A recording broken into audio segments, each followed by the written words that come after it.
Hey guys, it's Craig from Wattle Accountants. Today we're going to talk about how to claim the small business tax offset. So let's go to the Income Tax Act, see what we need to do to claim that. So 358.355, so quite deep in the Act. It says entitlement to the small business tax offset. The key things is you need to be an individual. So if you're a company, you're not going to get this tax offset. But what about if your business is a trust or partnership? So it does mention here if you receive a share of the net income. So that's this B is paragraph B is about if you're receiving the business income as a beneficiary of a trust, and also just mentions down here, if you're a partnership as well. So pretty straightforward. If the profit from the small business ends up in the individual's tax return, you get this offset. If you're a company, it's not going to happen. So pretty straightforward there. So the next one, it's not going to really come up often, but the definition of a small business drops from 10 mil to 5 mil if you're trying to claim this in your tax return. So probably not going to apply to a lot of people, but just to be aware of that. Okay, so the most important one is how much do we get? So we just quickly jump down to this paragraph 2 here. It just mentions that it's capped at 1,000. So basically it's 1,000 is the maximum you can claim. So it does say that within the calculation that it sort of limits the deduction. So just if we work through a quick example, the majority of people will get the full offset, but I'll just explain how it works. So you've got, it says at the top of here, we've got total net small business income. Let's just say that the income as a sole trader or as as a beneficiary is let's say it's $20,000. Let's say it's just a small side business and we work a day job, $80,000 salary and wage.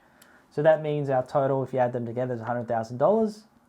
20% of our income is coming from the business. So income tax payable on $100,000 is like $30-something thousand. So even if we applied 20% to that, we're well over the $1,000. So you can see that as long as your income tax liability is well over $1,000, you're pretty much going to get the whole offset.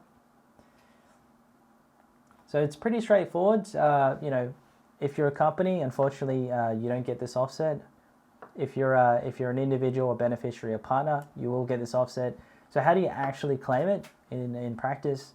So in your tax return, you'll have a label underneath the, I think it's label 15. It'll say, are you a small business? And you say yes, and then you'll write in how much of the income, which will be the profit or the distribution. And when you lodge the tax return, you'll have $1,000 less to pay in income tax because you have the offset. So pretty straightforward. One, I guess, tax planning way to make more of this, or so get to have a better position here is, let's say, for example, that you're a trust, or the business is in a trust. You distribute, say you got the $100,000 profit, you distribute $50,000 to husband and wife. The question is, do you get the offset twice? And yeah, actually you do, because this is for each individual. It's not per business. It's assessed at the individual level. It's not assessed at the trust level or the partnership level. It's in the personal return. So in that way, the tax offset is actually $2,000. I don't know why there's no limit on this, but it is the way it is. The reality is, like, this doesn't get too much attention. But if you're a small business, which a lot of our clients are, this is a great $1,000. It can be a lot of money. Make some difference here. So yeah, if you like the video, give us a like, or if you've got any questions, you want to see something else in the video, put it down below. Otherwise, thanks for watching the video.